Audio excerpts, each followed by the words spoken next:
बात उन दिनों की है जब मेरी प्यारी ब्यूटीफुल वाइफ मधु जो कि मुझे हर रात काफ़ी ज़्यादा प्यार देती थी, दिन में भी मुझे काफ़ी ज़्यादा प्यार देती थी। वो मायके गई हुई थी। मेरे लिए काफ़ी प्रॉब्लम थी, लेकिन उन दिनों में मेरी बहन पायल और शालू दोनों मुझे काफ़ी ज़्यादा प्यार देने लगी थी। उन्हें पैसों की ज़रूरत थी और मुझे पता था कि उनकी ज़रूरत मैं ही पूरा कर सकता हूँ। पहले उन्होंने मुझे कभी कुछ कहा ही नहीं, लेकिन जब मेरी वाइफ मधु मायके गई तो दोनों मेरे कमरे में आ गई थी। उस रात मेरे बेडरूम में मेरी दोनों बहनें पायल और शालू आई। मुझसे प्यार भरी बातें करने लगी, लेकिन मुझे नहीं पता था कि उन्हें क्या चाहिए। लेकिन उन्होंने मुझे पूरा प्यार दिया था। अब हर रोज़ हम पार्टी करने लगे थे, प्रोग्राम करने लगे थे, क्योंकि मुझे भी अकेले में काफ़ी ज़्यादा यही चाहिए था कि कोई पास में हो, जिससे मैं बात कर सकूं, जिससे दिल की बात कर सकूं। क्योंकि मेरी वाइफ मधु 1 महीने के लिए मायके गई थी। उसकी भाभी प्रेग्नेंट थी, इस कारण उसे वहां जाना पड़ा था। तो दोस्तों, मधु लव स्टोरीज चैनल पर ये कहानी आप सुन रहे हो। मेरा नाम मोहित है। मेरी बहनों का नाम पायल और शालू है। हालांकि दोनों मुझसे छोटी हैं, लेकिन काफ़ी ज़्यादा क्यूट हैं, काफ़ी ज़्यादा सुंदर हैं। मेरी शादी मधु नाम की लड़की से हुई थी। मेरी कॉलेज की फ्रेंड है, काफ़ी ज़्यादा क्यूट है। कॉलेज में मुझे पता था कि काफ़ी लड़के उसके दीवाने हैं, काफ़ी लड़के मधु से शादी करना चाहते थे और मुझे पता था उसके काफ़ी बॉयफ्रेंड्स भी हैं। लेकिन मेरा दिल मधु पर आ ही गया था। पहली बार जब मैंने उसे देखा था, कॉलेज के किसी फंक्शन में उसने साड़ी डाली थी, बैकलेस ब्लाउज था, काफ़ी ज़्यादा वो प्यारी लग रही थी। उसने ब्यूटीफुल डांस किया था। उसी दिन से उसकी मस्त अदाओं का मैं दीवाना हो गया था। अब मेरे मन में आ गया था कि मुझे मधु से प्यार ही नहीं, शादी भी करनी है। मैंने उससे बात कर ली, लेकिन वो कहने लगी, सॉरी मोहित, मुझे तो काफ़ी लड़के पसंद करते हैं, शादी पता नहीं कहाँ हो। हाँ, दोस्त तो मैं बना सकती हूँ, कर भी सकती हूँ। मैंने कहा, यार वो बात नहीं है, दोस्ती वाली बात नहीं है, करने वाली बात नहीं है। फ्रेंडशिप तो कोई भी कर सकती है, लेकिन मुझे तो हमेशा के लिए तेरा साथ चाहिए, तेरी चाहिए, तेरे साथ शादी करनी है यार। लेकिन मधु कहने लगी, वो मैं कुछ प्रॉमिस नहीं करूँगी, क्योंकि मुझे खुद नहीं पता कि शादी कब होगी, किससे होगी। लेकिन जो भी हो, मधु ने मुझे अपना दोस्त बना लिया था। अब मुझे पता था कि किसी भी लड़की से प्यार करना हो तो उसकी कुछ डिमांड्स पूरी करनी होती हैं। उसे गोवा जाना था और मुझे पता था गोवा में घर बिना बताए जा नहीं सकता। तो मैंने घर अपनी दोनों बहनों को बताया।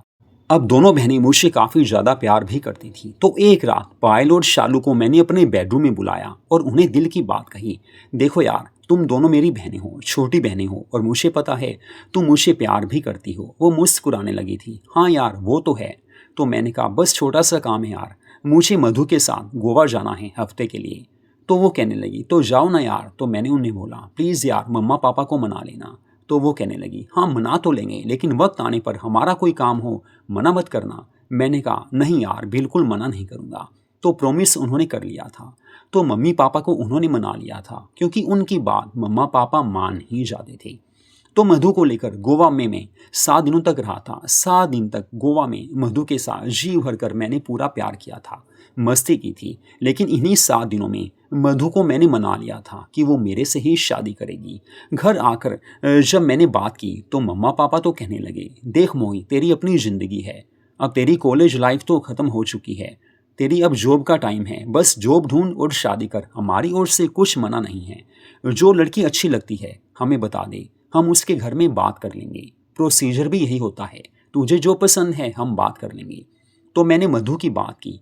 पायल और शालू को पहले ही पता था और मुझे पता था कि उनके भी बॉयफ्रेंड्स हैं। हालांकि पायल और शालू भी काफ़ी खुश थी, क्योंकि मधु उन्हें काफ़ी अच्छी लगी थी। पायल ने मुझे कहा था कि मधु भाभी आएंगी तो काफ़ी ज़्यादा मस्ती होगी। वैसे भी वो काफ़ी क्यूट हैं, काफ़ी ज़्यादा मस्त हैं। और मुझे पता था पायल और शालू दोनों के बॉयफ्रेंड्स हैं, दोनों करती हैं, पार्टीज करती हैं। ये तो आजकल आम बात हो गई है। दोस्तों के साथ पार्टी करना, खोलना खेलना, सारी आम बातें हैं। ये तो चलता ही रहता है। दिल के हर राज खोल लिए जाते हैं जहाँ 4 दोस्त मिलकर बैठते हैं। ये तो आम बात होती है। तो उसके बाद मैंने मधु से बात की कि मेरे मम्मा पापा तो मान जाएंगे। मधु ने अपने घर बात की, तो ऐसे हम दोनों के घर वालों ने आपस में बात की। तो मेरा रिश्ता मधु के साथ तय हो गया था। बस अब तो शादी की तैयारियां होने लगी थी। इसी बीच में मेरी गवर्नमेंट जॉब भी लग चुकी थी। बैंक में मेरी जॉब लगी थी, क्योंकि मेरी क्वालिफिकेशन भी ठीक थी। और सबसे बड़ी बात है, किस्मत काफ़ी ज़्यादा मेरा साथ दे रही थी। लेकिन कहते हैं कि शादी जब होने वाली होती है, मज़ा तो पूरा आता है। मैं काफ़ी खुश था। और मेरी शादी सर्दियों में हुई थी। अब 7 जनवरी की शादी थी, लेकिन 5, 6 और 7 तीनों दिन बारिश आने लगी थी, लेकिन ठंडक वैसे भी थी और काफ़ी ज़्यादा मज़ा भी आ रहा था। शादी में थोड़ी दिक्कत तो होती है बारिश में, लेकिन कहते हैं कि जब रोमांस होता है, जब वो वक्त आता है जब पति पत्नी एक होते हैं, वो नज़ारे कुछ और ही होते हैं। तो शादी से पहले दिनों की बात है, जब शादी की तैयारियां हो रही थी, तो उस समय पायल और शालू बस वही तैयारियां करवा रही थी। तो देर रात तक हम लगे रहते थे, बातें करते थे, प्रोग्राम बनाते थे। तो एक रात की बात है, पायल और शालू दोनों मेरे बेडरूम में आई। वो मुझे कहने लगी, बस भैया अब आपकी तो मजे हो जाएंगे, भाभी आएगी, जी भरकर करोगे, आप तो रोज भाभी से प्यार करोगे, रोज दिल की बातें करोगे। तो मैंने कहा यार वो तुम्हारा वक्त भी आएगा। तो वो मुस्कुराने लगी थी, हालांकि उस समय उन्होंने मिनी स्कर्ट डाली हुई थी। मैंने कहा सच में यार तुम कितनी प्यारी लगती हो मिनी ड्रेस में। तो पायल कहने लगी, बस आप तो दिलवाते नहीं हो, ये तो मम्मा ने दिलवाई थी। तो मैंने कहा अरे यार मैं भी दिलवा दूंगा, बोलो लेना क्या है। तो वो कहने लगी बस मिनी स्कर्ट लेनी है और नाइटी लेनी है, क्योंकि रात को यार काफ़ी परेशानी होती है दूसरी ड्रेस डालकर सोने में। तो मैंने कहा प्रॉमिस यार कल तुम्हारे लिए शॉपिंग करवा दूंगा। तो अगले दिन मैं उन्हें शॉपिंग के लिए ले गया था। एक मॉल में हम गए थे। पहले तो बाहर हमने खाना खाया था। मम्मा पापा को हमने बोला था कि हम तो रात में घर आएंगे। सारा दिन उनके साथ में रहा था, शॉपिंग करवाई, बैकलेस मिनी ड्रेस दिलवाई, नाइटीज भी दिलवाई थी। रात को हम होटल में ही गए थे, खाना खाकर वापस आई। दोनों काफ़ी खुश थी और मुझे पता था कि दोनों के लिए कुछ करूँगा तो वो मेरा पूरा साथ देंगी। और मुझे पता था कि वो मेरी पक्की दोस्त भी बन चुकी हैं, उन्हें भी चाहिए था और मुझे भी प्यार चाहिए था। तो बस उस रात वो काफ़ी खुश थी, मैंने उन्हें पूरा प्यार दिया था।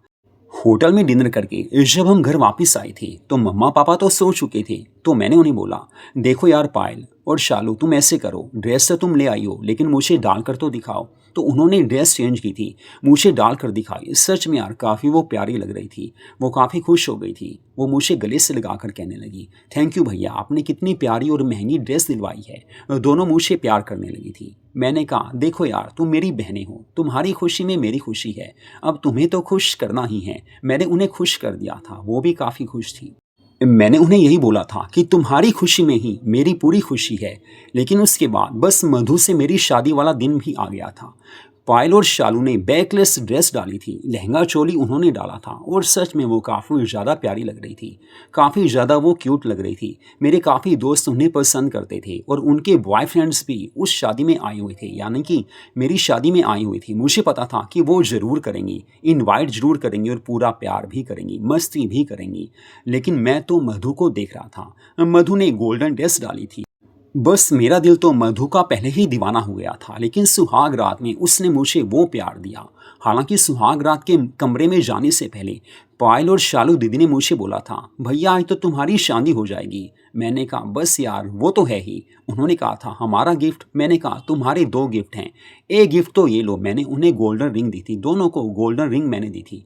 वो काफ़ी खुश हो गई थी और कहने लगी दूसरा गिफ्ट। मैंने कहा यार वो तो तुम्हें पता ही है, वो तो तुम्हें बस मौका मिलने पर ही मिलेगा, अभी तो एक ही गिफ्ट से काम चलाओ। वो मुस्कुराने लगी थी।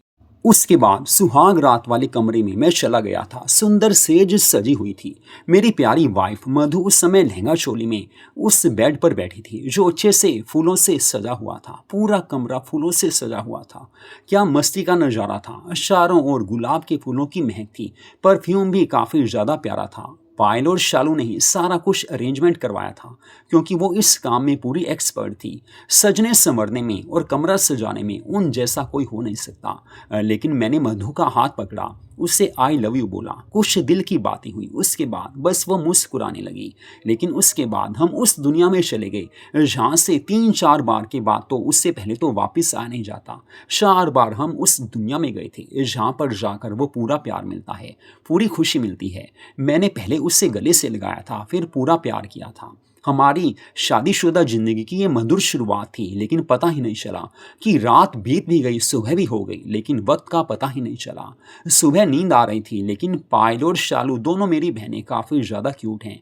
दरवाज़ा खटखटाने लगी। 7 बजे मैं बाहर आया और उन्होंने देखा, भैया क्या बात है, लगता है रात अच्छे से बस तुम लगे रहे। मैंने कहा बस यार प्यार तो होना ही था। उन्हें भी खुशी थी कि चलो मेरी शादी हो गई है। वो तो भाभी से मिलना चाहती थी। मैं बाहर आया और वो दोनों मधु भाभी से, मेरी वाइफ से मिलने चली गई। मुझे पता था तीनों बैठी हैं तो इनमें बातें होंगी ही होंगी। मैं नहाने चला गया था। ऐसे जिंदगी मस्ती से चलने लगी थी। लेकिन अब मुझे मौका ही नहीं मिलता था। मधु से तो मैं हर रोज प्यार करता था, जी भरकर उसे अपना बनाता था। और उसके बाद मधु को लेकर मैं शिमला भी गया था। काफ़ी मज़ा आया था। हनीमून के लिए शिमला में हमने 7 दिन लगाए थे। उसके बाद गोवा में हम घूमने भी गए थे। काफ़ी मज़ा आया। वाइफ को लेकर अगर कहीं बाहर जाते हैं तो मस्ती तो पूरी मिलती ही है। लेकिन इन्हीं दिनों कुछ बात ऐसी हो गई, मधु को मायके जाना पड़ा था। वह कुछ ऐसा, मधु की जो भाभी थी वो प्रेग्नेंट थी और उनके घर में उनकी मम्मा थी, वो काफ़ी ज़्यादा उनकी एज थी। तो मधु कहने लगी, देखो यार मोहित, मुझे तो मायके जाना होगा, प्लीज़ यार समझा करो। मैंने कहा, यार मैंने कौन सा मना किया है। तो मधु 1 महीने के लिए मायके चली गई थी। लेकिन मैं सोच रहा था कि अब मुझे प्यार कौन करेगा। मेरा तो अकेलापन हो गया, अब मेरा अकेलापन दूर कौन करेगा। क्योंकि शादी जब मेरी हुई थी उसके बाद से पायल और शालू से मेरा कुछ प्यार कम ही हो गया था, क्योंकि मधु से मेरा प्यार बढ़ने लगा था। अब नेचुरली बात है, शादी के बाद कोई भी इंसान क्यों ना हो, बहनों से प्यार कम हो ही जाता है। अब उनसे बात करने का वक्त भी मुझे नहीं मिलता था। हालांकि नॉर्मल बात उनसे होती थी, लेकिन पहले वाली वो मस्ती, वो प्यार, वो मजाक, वो हंसी, वो प्यार कहाँ, वो कुछ हो ही नहीं पाता था। लेकिन अब मुझे फील हो रहा था, काश यार पायल और शालू से बना कर रखी होती। लेकिन उस रात मैं काफ़ी मायूस था। मधु की मुझे कॉल आई, वीडियो कॉल उसने की थी। उस समय मधु मायके में थी, उसने वीडियो कॉल की, उसने नाइटी डाली थी। जी भरकर हम प्यार की बातें करने लगे। अब हस्बैंड वाइफ में कुछ बातें तो होती ही हैं। आधा घंटा उसने वीडियो कॉल की, फिर उससे सोना था और वहाँ की जिम्मेवारी भी उसी ने संभालनी थी। मैंने कहा, आई लव यू जान, आई लव यू मधु, अब तुम सो जाओ, कल बात करेंगे। लेकिन उसके बाद मुझे तो नींद आ ही नहीं सकती थी। लेकिन मैं हैरान था कि आधे घंटे के बाद पायल और शालू दोनों मेरे बेडरूम में आ गई। उस समय उन्होंने नाइटी डाली हुई थी, वही नाइटी जो मैंने उन्हें दिलवाई थी। दोनों को मैंने पिंक नाइटीज दिलवाई थी। नाइटी डालकर वो मेरे बेडरूम में आ गई। मैं हैरान हो गया था, क्योंकि काफ़ी समय से वो मेरे पास आकर बैठती भी नहीं थी। वो काफ़ी खुश थी और मुझे कहने लगी, और भैया कैसे हो, अब तो भाभी चली गई, अब तो हमारी याद आ रही होगी। मैंने कहा, अरे यार तुम्हारी याद तो हमेशा आती ही है, बैठो आओ। मुझे पता है, सर्दियों के दिन थे। हम रजाई में बैठ गए। फिर मैंने बोला, कैसे याद किया, आज आ कैसे गई हो। तो वो कहने लगी, हम तो हमेशा याद करते हैं अपने भाई को, बस तुम ही भूल चुके हो। जब से भाभी आई है तुमने कभी प्यार से बात भी नहीं की, और तो दूर की बात है। फिर मैंने पूछा, सॉरी यार, कोई काम है तो बताओ। तो वो कहने लगी, बस यार हमें गोवा जाना है, दोस्तों के साथ थोड़ी मस्ती के लिए गोवा घूमने जाना है, पैसे नहीं हैं, प्लीज़ यार थोड़ी सी हेल्प कर दो। हमें पता है कि अब तुम्हारी शादी हो गई है, लेकिन प्लीज़ यार अब तुम ही हो जो हमारी हेल्प कर सकते हो। मम्मा पापा से पैसे तो मिले हैं, लेकिन वो कम हैं। तो मैंने कहा, अरे यार इसमें कौन सी बड़ी बात है, अपनी बहनों के लिए पैसे देने में मुझे कोई परेशानी नहीं है। मैंने उन्हें 50,000 रुपीज़ दे दिए थे और कहा था, गोवा जाओ, जो मर्जी करो, मस्ती में रहो। और मुझे पता है कि उन्हें दोस्तों के साथ जाकर वहाँ पर प्रोग्राम करना ही था। फिर मैंने पूछ लिया, पायल देखो और शालू तुम भी देखो, वहाँ जाकर प्रोग्राम तो तुम जरूर करोगी। तो वो कहने लगी, बस भैया आपको पता ही है, अब दोस्तों के साथ जाते हैं, पार्टीज तो होती है, खाना पीना मस्ती तो चलती है। तो मैंने उन्हें बोला, बस यार मेरी एक छोटी सी हेल्प कर दो। तो पायल कहने लगी, बताओ यार, हम हर हेल्प करने को तैयार हैं। तुमने हमारा इतना साथ दिया है, हमारी इतनी बड़ी जो डिमांड है वो पूरी कर दी है। तो मैंने उन्हें बोला, देखो यार तुम्हें गोवा तो जाना है, लेकिन प्लीज़ थोड़ा छोटा प्रोग्राम बना लो, 2-3 दिन का बना लो, और मेरा जो अकेलापन है उससे तुम दूर करो। तुम्हें पता है कि तुम्हारी मधुआ भी तो गई हुई है। अब मैं बेडरूम में अकेला होता हूँ, ऑफिस से आता हूँ तो अकेलापन फील होता है। मम्मा पापा से वो बात हो नहीं सकती, तो क्या करूं यार। तो पायल दीदी ने मुझे गले से लगाया और कहा, अरे यार मोहित भैया इसमें कौन सी बड़ी बात है, मुझे पता है कि आपको प्यार चाहिए, आपको कोई ऐसा इंसान चाहिए जो आपके साथ कर सके, तो हम तो करेंगे ना, आपसे हर बात करेंगी। हमें पता है भाभी नहीं है, आप अकेले हो, तो चिंता मत करो यार, हम यहीं हैं, तुम्हारे साथ ही सोया करेंगी, तुम्हारे साथ हर बात होगी। वैसे भी तुम्हें पता है पहले तो हम साथ ही सोते थे। तो उसके बाद वो कहने लगी, चलो रोमांटिक मूवी देखते हैं। हम रोमांटिक मूवी देखने लगे थे। बस काफ़ी ज़्यादा प्यार की बात होने लगी थी। काफ़ी मज़ा आया था उस रात। और उसके बाद हर रात वो मेरे बेडरूम में आ जाती थी, काफ़ी मस्ती होती थी। जी भरकर हम दिल की बातें करते थे। मेरी छोटी बहनें हैं, और लेकिन वो मेरा पूरा ध्यान रखती थी और मैं भी कोई कमी नहीं छोड़ता था। मुझे पता था कि उन्हें खुश रखूंगा तभी मेरा वक्त भी वो निकाल पाएंगी। लेकिन जब वो 2 दिन के लिए गोवा गई थी, हालांकि उन्होंने मेरे कहने से 5-7 दिनों का जो प्रोग्राम था वो सिर्फ 2 दिन का बना लिया था। मेरा इतना कहना तो वो मान ही लेती थी। 2 दिन वो गोवा में रही, लेकिन जब वो वापस आई तो उन्होंने मुझसे कहा, सच में भैया, जो आपके साथ बात है वो किसी दोस्त के साथ हो ही नहीं सकती। आप सच्चा प्यार करते हो, आपका प्यार का तरीका कुछ अलग है, आप दिल से प्यार करते हो। और जो बाहर के दोस्त होते हैं वो मतलबी होते हैं, सेल्फिश होते हैं, लेकिन आप मुझे सच्चा प्यार करते हो। दोनों की आंखों में आंसू थे। मैंने पूछा, यार आंसू क्यों हैं, रो क्यों रही हो? तो वो कहने लगी, बस यार, जो दोस्त थे वो किसी और को भी चाहते हैं, वो रियल फ्रेंड नहीं हैं, वो धोखेबाज हैं। मुझे पता था कि दोनों को प्यार में धोखा मिला है। और उस रात को मैंने कहा, चिंता मत करो, तुम दोनों मेरी बहनें हो, मैं तुम्हें पूरा खुश रखूंगा। मैंने उन्हें पूरा प्यार दिया था, वो खुश हो गई थी। और मैंने कहा, देखो तुम्हारी जिम्मेवारी मेरी है। कभी भी कोई भी काम हो, कहीं भी जाना हो, किसी पार्टी में जाना हो या बाहर कहीं घूमने जाना हो, तो मुझे कहना, मैं ना कभी नहीं करूँगा। अभी तो मधु नहीं है, अगर मधु होगी तब भी मैं तुम्हें कभी भी मना नहीं करूँगा। तो वो कहने लगी, सच में भैया? मैंने कहा, हाँ यार सच में। तो मुझे शालू कहने लगी, तो ऐसा यार, फिर ऐसा करो, शिमला चलते हैं, 3 दिन के लिए शिमला घूम कर आते हैं, काफ़ी ज़्यादा दिल कर रहा है। मैंने कहा, तो चलते हैं। बस 3 दिनों के लिए हम तीनों शिमला चले गए थे। काफ़ी ज़्यादा उन्होंने मुझे वहाँ प्यार दिया था। मैंने उनकी तमन्ना को पूरा कर दिया था, क्योंकि मुझे पता था मेरे कारण उन्होंने अपना गोवा का ट्रिप छोटा किया था। लेकिन शिमला में 3 दिन तक हम घूमते रहे थे। काफ़ी खुशी हुई थी कि मेरी बहनें खुश हैं, और उन्होंने भी अपनी ओर से कोई कमी नहीं रखती थी। मैं जब कहता था वो मेरा कहना मान ही लेती थी, मेरी हर बात वो मानने लगी थी। और मुझे तो उन्हें पूरा प्यार देना ही था, क्योंकि मुझे पता था कि मम्मी पापा भी तभी खुश होंगे अगर मैं दोनों बहनों को खुश रखूंगा। लेकिन इन्हीं दिनों मधु ने मुझे फ़ोन करके बताया कि मुझे 1 महीना और वहाँ पर रहना है, क्योंकि उसकी जो भाभी प्रेग्नेंट थी उसको बेटा हुआ था। वो कहने लगी, मुझे वहाँ बस रहना ही पड़ेगा। तो मैंने कहा, हाँ यार तुम रहो, क्योंकि मुझे पता था कि पायल और शालू अब मुझे अकेलापन फील होने ही नहीं देती। दोनों बहनें भी खुश थी कि चलो हमें 1 महीना और साथ रहने का मौका मिल गया। हालांकि वैसे भी वो साथ ही रहती थी, लेकिन जब हम तीनों इकट्ठे बैठते थे काफ़ी मज़ा आता था। रोमांटिक मूवी देखना, खाना पीना, मौज मस्ती करना, हर रोज़ हमारा ये प्रोग्राम चलता ही रहता था। और असली प्रोग्राम तो हमारा फिर भी चलता ही रहता था, जिसके बिना ज़िंदगी में वो खुशी मिल ही नहीं सकती। तो मधु लव स्टोरीज चैनल पर ये कहानी आपने सुनी। ऐसी प्यारी कहानियों को सुनने के लिए, पारिवारिक मस्ती भरी रोमांटिक कहानियों को सुनने के लिए हमारे चैनल को सब्सक्राइब जरूर कीजिए।